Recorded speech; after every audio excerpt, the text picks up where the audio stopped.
¿Qué tal? ¿Cómo está? Le damos la bienvenida a El Explicador de Enrique Ganem y María de Los Ángeles Aranda. En esta ocasión vamos a presentarle a usted dos noticias excepcionalmente importantes que vienen del mundo de la medicina y de la biología molecular. Ya sabe que nos gusta normalmente presentarle una noticia sobre cuestiones de salud que hemos dedicado a COVID-19 y a SARS-CoV-2 por razones obvias, y que, bueno, iremos redireccionando según vaya cediendo la pandemia. Hay un montón de notas muy sabrosas. Y por otro lado, la segunda nota del día normalmente la dedicamos a la paleontología, a la geología, a la astronomía, a distintas materias que no tengan que ver con la salud humana. Pero en esta ocasión, las dos noticias que tenemos que presentarle, en particular la segunda, son verdaderamente importantes, trascendentes. La segunda en particular involucra una tecnología que va a revolucionar la medicina dentro de pocos años. De hecho, ya la revolucionó, pero va a tener un impacto cada vez más grande en distintas áreas de la medicina en los años por venir. El primero de los temas tiene que ver con el mal de Alzheimer y, por cierto, ha sido sugerido por varios de ustedes. Queremos, como siempre, refrendar el agradecimiento que tenemos con todos ustedes por su atención, que son los que le dan sentido a este trabajo, y de manera especial a las personas que nos apoyan en Patreon y en PayPal, porque es gracias a ellos que este espacio sigue existiendo. No podríamos sostenerlo de no ser por el apoyo que nos otorgan ustedes a través de estas plataformas PayPal y Patreon. Nosotros, vuelvo a insistir, nos atenemos a la oferta que les hemos hecho, a nuestra promesa con ustedes, de mantener este trabajo que estamos haciendo completamente gratuito y además descargable. Hemos ampliado el trabajo a las plataformas más populares y seguiremos buscando alternativas para llegar a usted con los mejores contenidos posibles y para seguir mereciendo la atención de ustedes, el apoyo que nos otorgan. Bien, la primera nota. Hace poco fue revelada la situación de un medicamento, aducanumab, desarrollado por una empresa de biotecnología que se llama Biogen en Cambridge, Massachusetts. Este medicamento pretende atacar al mal de Alzheimer y ahorita le digo por qué pretende. Es un medicamento que ha generado un montón de controversia. El caso es que este medicamento, por primera vez en la historia, trata de atacar las causas del mal de Alzheimer. Hasta el momento solamente existen tratamientos paliativos contra las enfermedades neurodegenerativas, Alzheimer, Parkinson, etcétera, etcétera. En el caso del Parkinson, estos tratamientos paliativos son en general muy buenos y pueden extender muchísimo la capacidad de una persona para llevar una vida autónoma. Conocemos varios casos.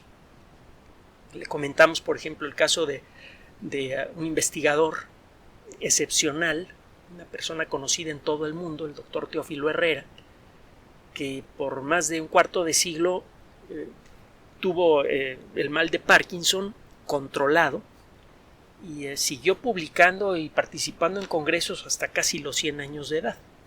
Recordará usted, falleció hace relativamente poco.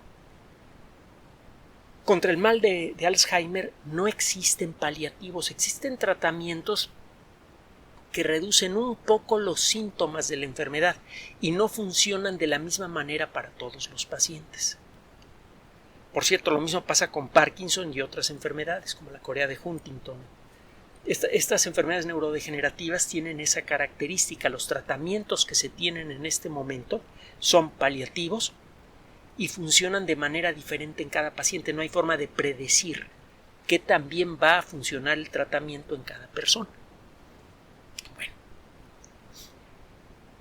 todavía no sabemos, este es el primer punto que vamos a señalar y que conviene tener en mente porque hay mucha mala información al respecto. Todavía no sabemos exactamente qué causa el mal de Alzheimer.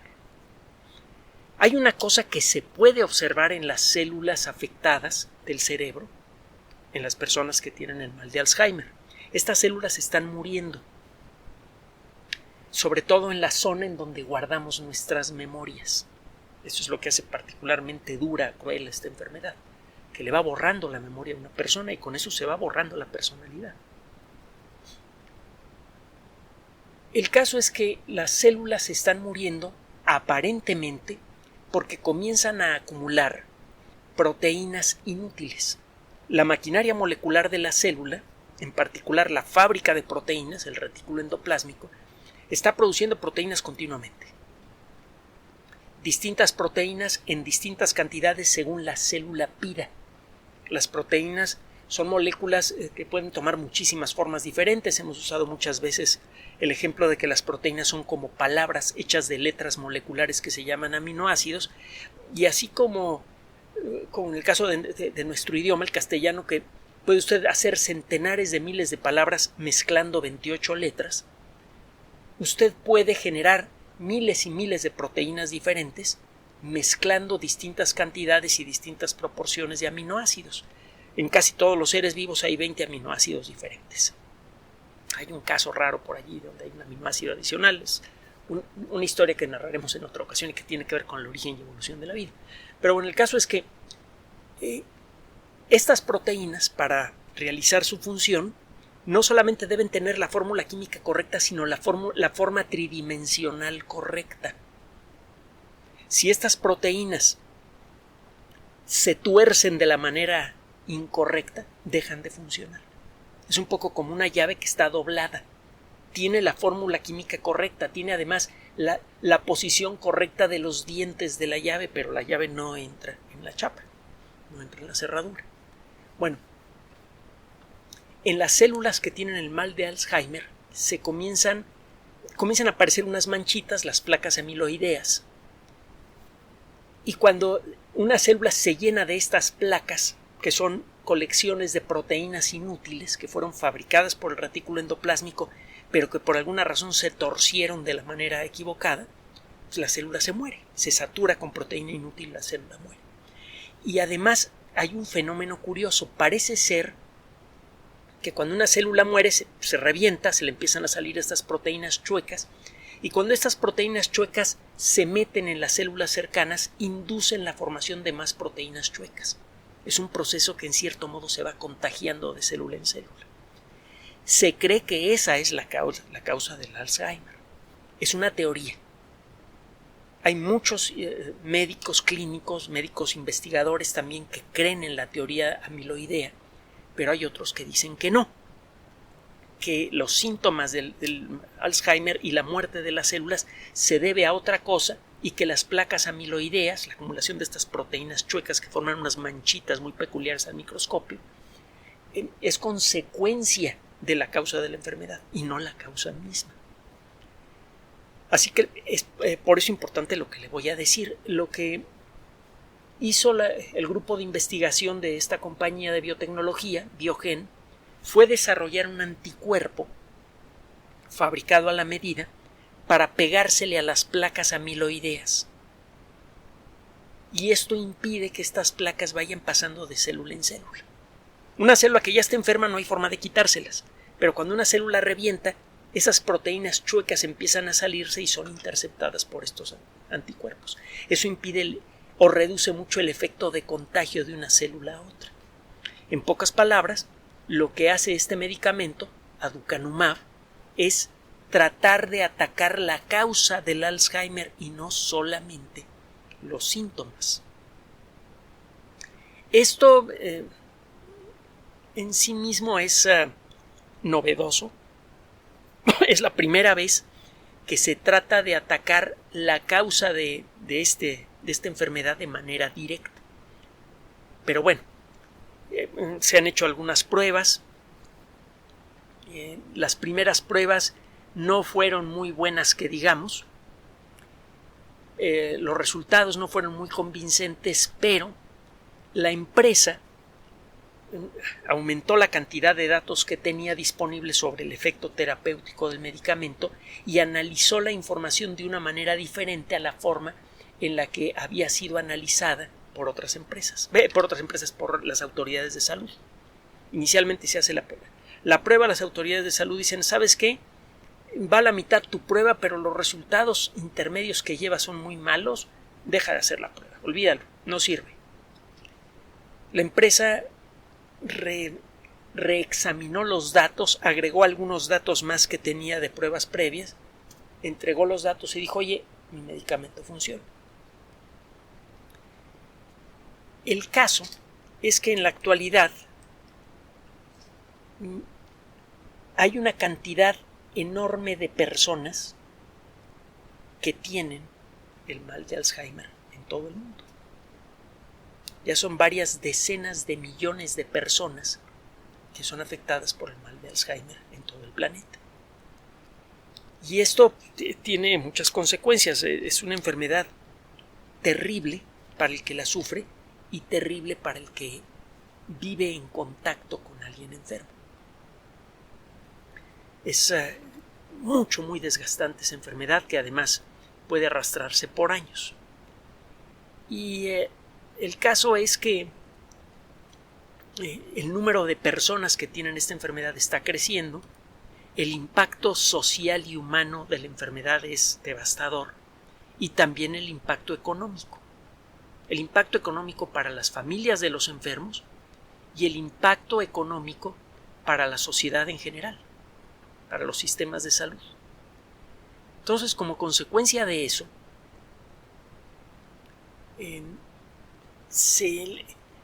la Food and Drug Administration, la organización que se encarga de aprobar, entre otras cosas, a los medicamentos en los Estados Unidos, que siempre ha sido muy estricta para hacer estas aprobaciones y generalmente sirve de pauta para los sistemas de salud de otros países. Desde luego, cada país tiene la autonomía para decidir qué tratamientos o medicamentos acepta o no, pero si la FDA, que tiene muchos recursos y que normalmente ha sido muy estricta para hacer sus pruebas, acepta un medicamento, lo más probable es que las agencias de salud de otras partes del mundo lleguen a la misma conclusión que las conclusiones a las que llegó la FDA. Muchas veces la sola aceptación o rechazo de un tratamiento por parte de la FDA es suficiente para que las autoridades de salud de algunos países suspendan o aprueben temporalmente ciertos tratamientos, según el caso. Lo que sucedió aquí es algo que tiene a la comunidad científica de la greña.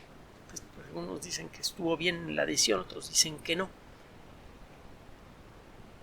La FDA cambió de postura con respecto a este medicamento y acaba de dar una aprobación a pesar de que todavía no hay evidencia de que este medicamento tenga un efecto importante y duradero contra el Alzheimer.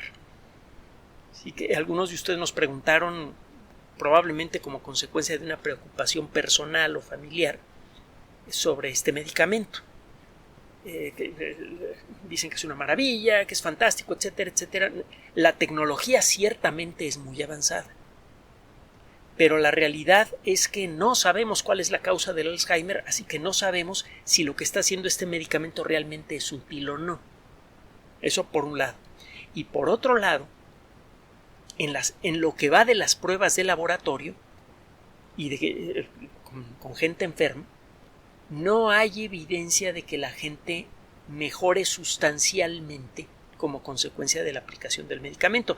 A lo mejor el medicamento sí sirve, a lo mejor la causa del Alzheimer sí son las placas amiloideas, las proteínas amiloideas, pero no ha habido tiempo para que el medicamento surta efecto. El mal de Alzheimer procede lentamente y probablemente también responderá lentamente a un tratamiento.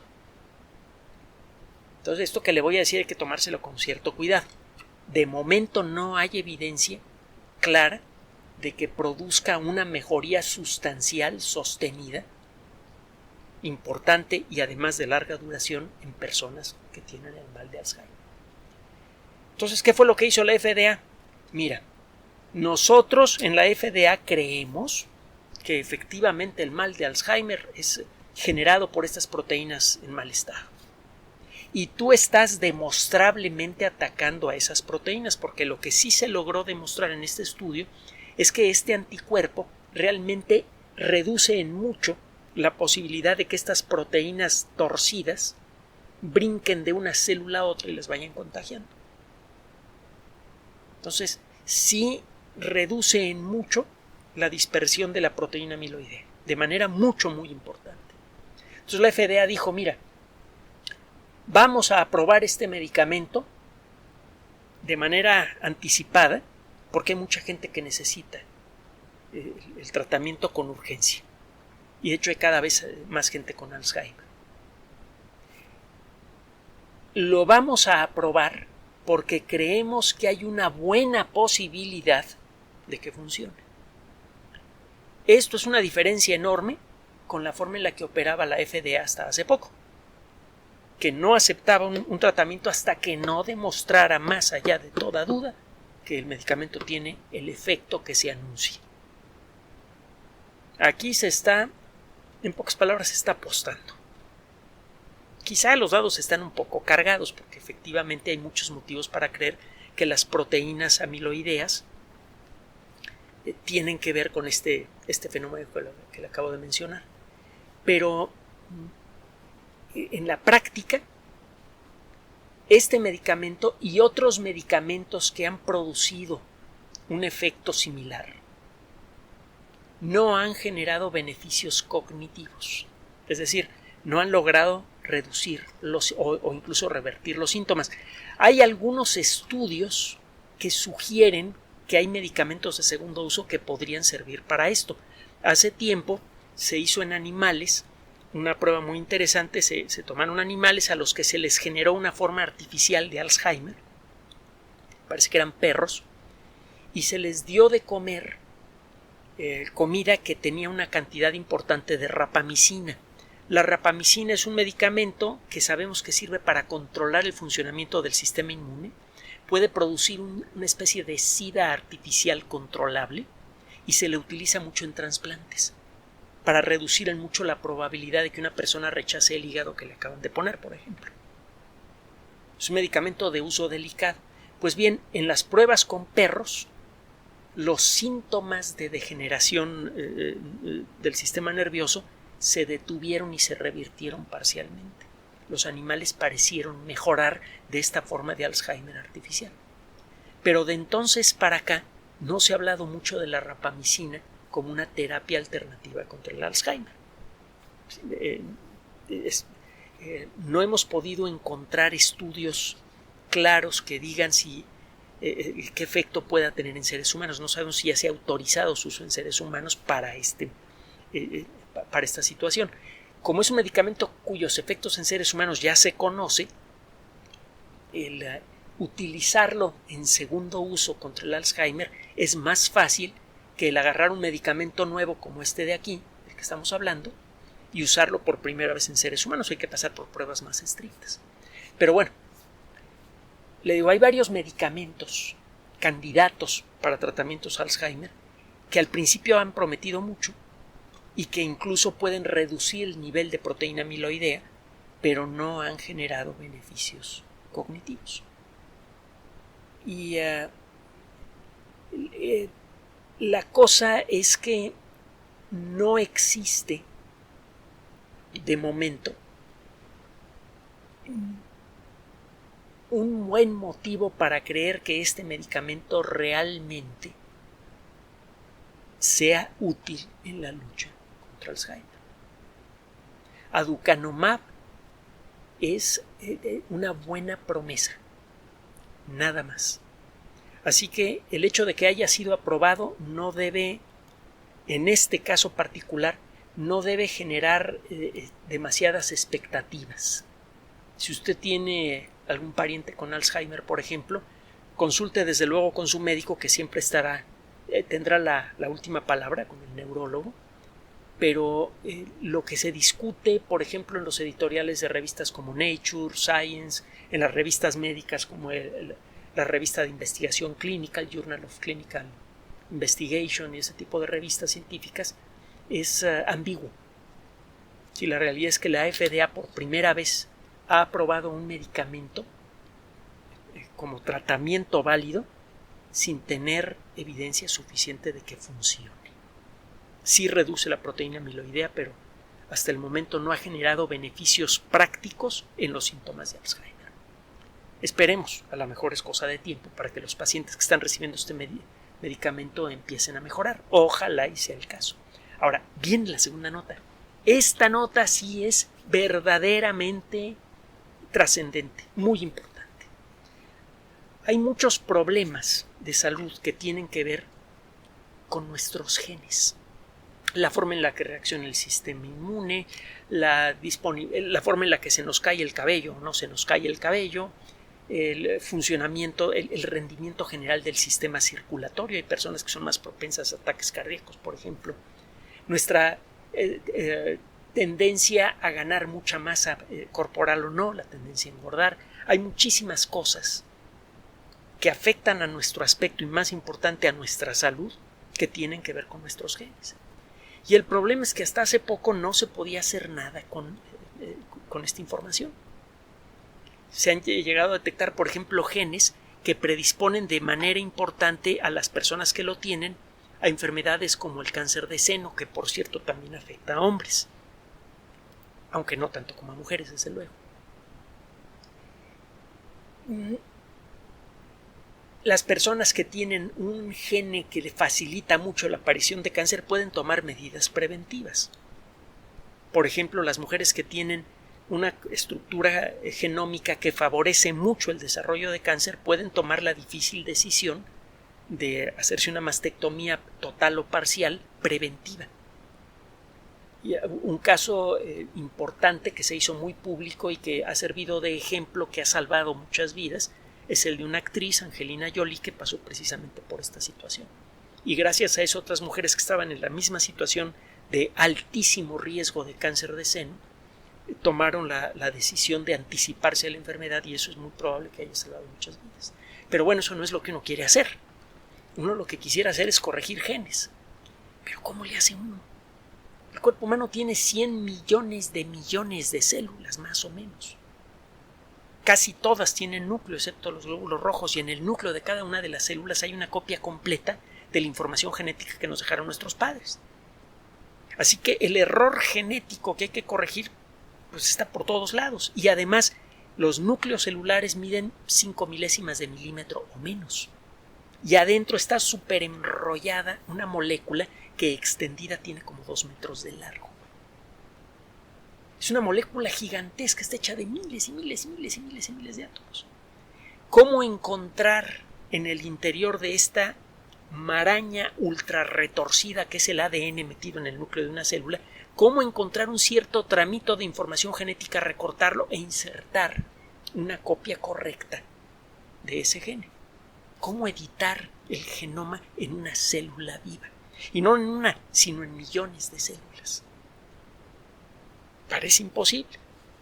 Hemos dicho en muchas ocasiones que los imposibles existen. Sí, sí existen imposibles. Y hemos utilizado el ejemplo. Para ir ahora a Marte y vivir en Marte, no alcanzaría todo el dinero del mundo. Si usted tuviera todo el dinero del mundo en su bolsillo y dijera, a ver, aquí está el dinero, quiero ir a Marte mañana, no habría forma de hacerlo. Ahora, en 10 años, quién sabe, para allá vamos, ¿no? Siempre hay imposibles, pero la lista de lo que es imposible cambia con el tiempo. Y algunas cosas, de hecho muchas cosas que ahora son imposibles, se vuelven terriblemente difíciles mañana, se vuelven muy complicadas pasado mañana y se vuelven de todos los días dentro de 3 meses, figurativamente hablando. Bueno, hemos platicado de una tecnología que se llama CRISPR-Cas. CRISPR, así como suena, C-R-I-S-P-R. Y luego la otra parte de la palabra es Cas, C-A-S. De hecho, el nombre completo se escribe CRISPR-Cas9. CRISPR-Cas son una pareja de proteínas que encuentra usted en bacterias. Allí fue hecho el descubrimiento. Las damas que hicieron este descubrimiento se acaban de llevar un premio Nobel hace poco, muy merecido. Resulta que estas proteínas sirven como una especie de search and replace de un procesador de textos. El CRISPR sabe localizar una cierta secuencia genética en el ADN y cortarla. Bueno, y la localiza. Cuando hace pareja con Cas9, usted puede cortar en el lugar en donde encontró usted una cierta secuencia genética y puede reemplazar esa secuencia genética por otra, de manera automática. Antes editar un genoma era el equivalente a abrir un archivo de texto super archigigantesco de miles y miles de páginas y tenía usted que buscar letra por letra una cierta secuencia de letras para luego cambiarla por otra y tenía que hacerlo en todas las células del cuerpo. Pero ahora resulta que hay un programa que hace search and replace en todos los archivos de texto que hay en una computadora. Entonces usted solamente da un par de datos, aprieta return y el programa automáticamente empieza a revisar uno por uno los archivos y les empieza a cambiar esa secuencia de texto. Ya no tiene que hacer usted el trabajo. CRISPR-Cas consigue más o menos lo mismo. Hasta hace poco, la única manera de hacer esto consistía en tomar una célula viva y aplicarle directamente estas proteínas. El hacerlo para los 100 millones de células de una persona pues era absurdo, ridículo, imposible. Bueno, hay una enfermedad que es afortunadamente muy rara, pero que es especialmente terrible, dolorosa e inevitablemente mortal. Esta enfermedad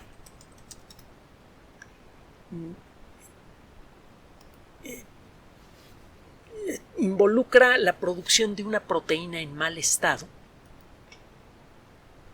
El nombre completo de la enfermedad es amiloidosis de transtirretina. Va a encontrar usted en la Wikipedia el nombre amiloidosis en la Wikipedia. Es un grupo de enfermedades en las que se forman proteínas con forma equivocada. Un ejemplo parece ser el mal de Alzheimer, por eso juntamos las dos notas en parte, por su trascendencia y porque las dos tienen que ver con cuestiones de proteínas en forma incorrecta. Hay una enfermedad en particular, una variante en particular, que es la que acabo de mencionar, que involucra la producción de transtirretina. Y el caso es que esta proteína es generada en el hígado y empieza a afectar a todo el cuerpo. Es inevitablemente mortal, es lenta y muy cruel. Es una enfermedad muy rara. Hay quizá 50,000 personas en todo el mundo que tienen esta enfermedad. Y esta enfermedad puede ser producida por cualquiera de, se han documentado hasta ahora, 100 mutaciones diferentes en el mismo gen. Un gen es una colección de instrucciones para fabricar una proteína y si el gen es lo suficientemente largo puede experimentar alteraciones en distintos puntos de su estructura. Se han detectado más de 100 alteraciones de un gen en particular que se llama DTR. Cualquiera de estas mutaciones puede hacer que la proteína producida por ese gen tenga una forma equivocada y pueda generar esta condición. Bueno, el darle tratamiento a estas personas era escandalosamente caro y no servía para nada. En realidad, nada más reducía un poquito los síntomas o retrasaba un poco la enfermedad, pero el resultado siempre era el mismo. Estas enfermedades se han reducido mucho gracias a tratamientos genéticos parciales.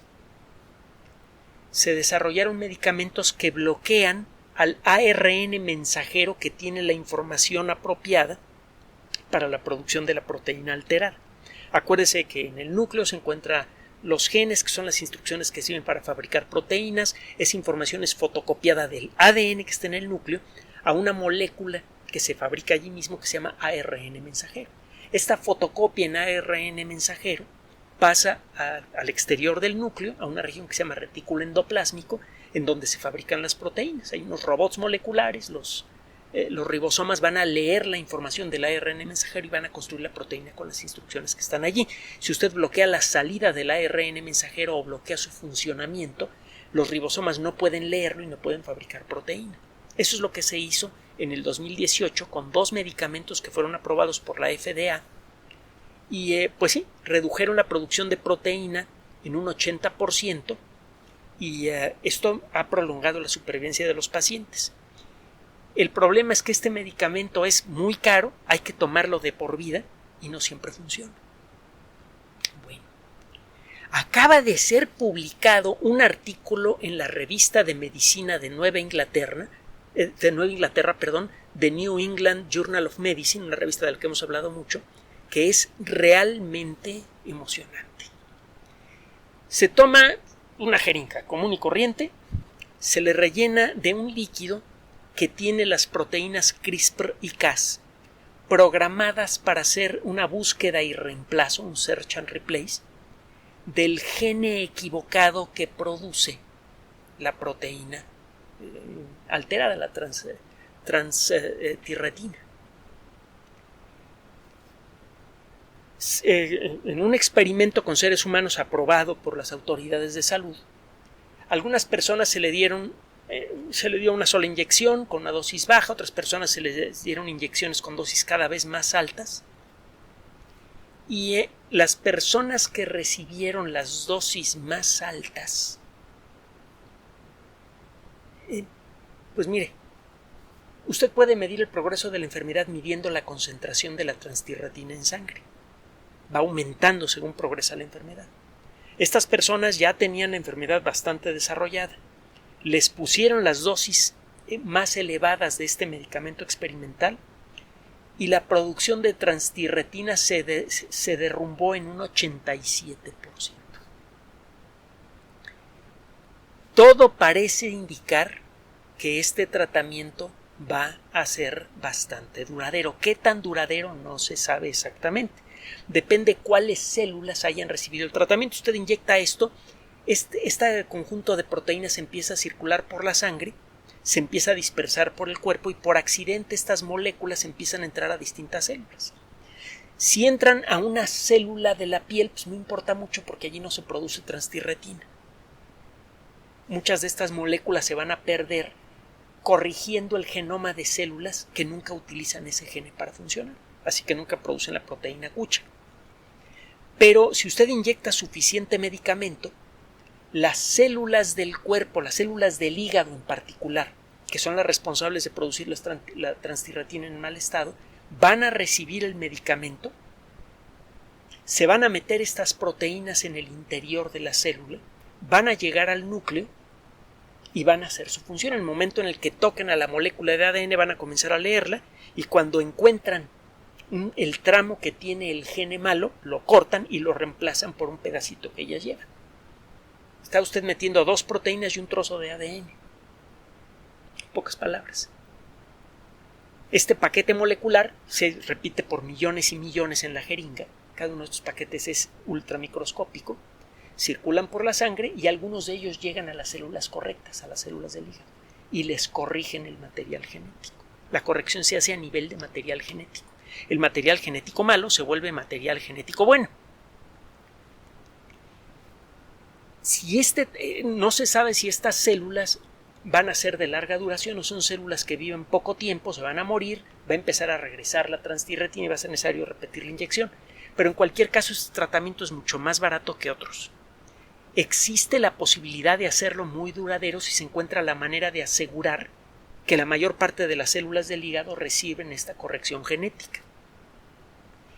Y lo más bonito del asunto es que usted podría en principio tratar cualquier mal genético exactamente con la misma herramienta.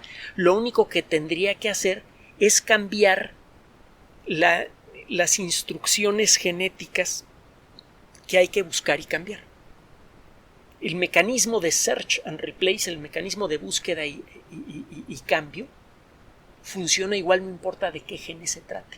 Usted tiene 2 proteínas, a la primera le da una muestra del gene malo y a la segunda le da el gene bueno. La primera proteína busca en el ADN y cuando encuentra el gene malo, una cosa que sea igualita a la muestra del gene malo que ella tiene, corta ahí.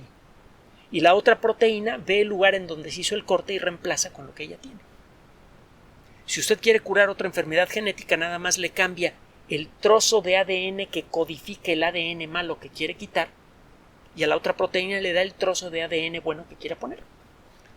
Y entonces puede cambiar los genes que sirven para la cosa de la caída del cabello, para el riesgo de cáncer de seno o para lo que sea.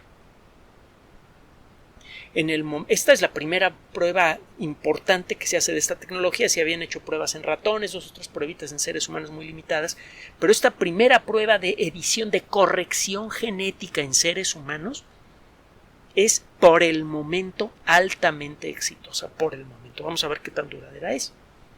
Pero hizo que se derrumbara casi en un 90% la producción de proteína mala. Esto significa, si las cosas siguen por ese camino,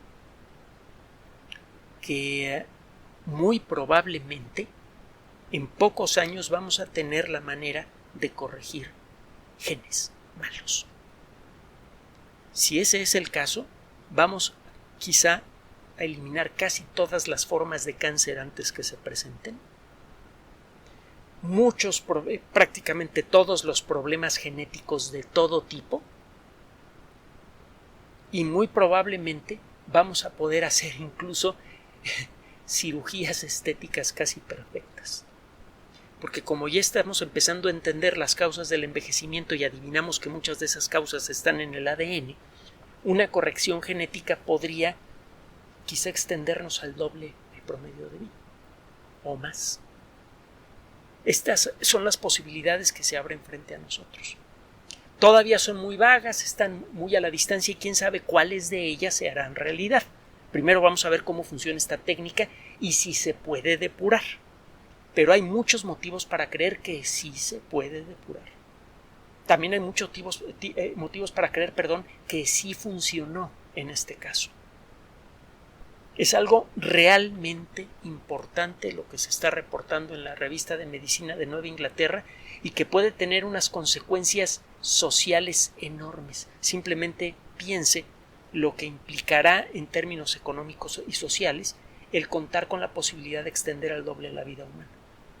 Y los problemas ambientales y de otro tipo que eso podría generar si no utilizamos ese conocimiento de manera sabia. Ahorita ya somos 8,000 millones de personas y nos estamos acabando el ecosistema. Pero por otro lado, el extender en mucho la vida y reducir al mínimo el sufrimiento humano es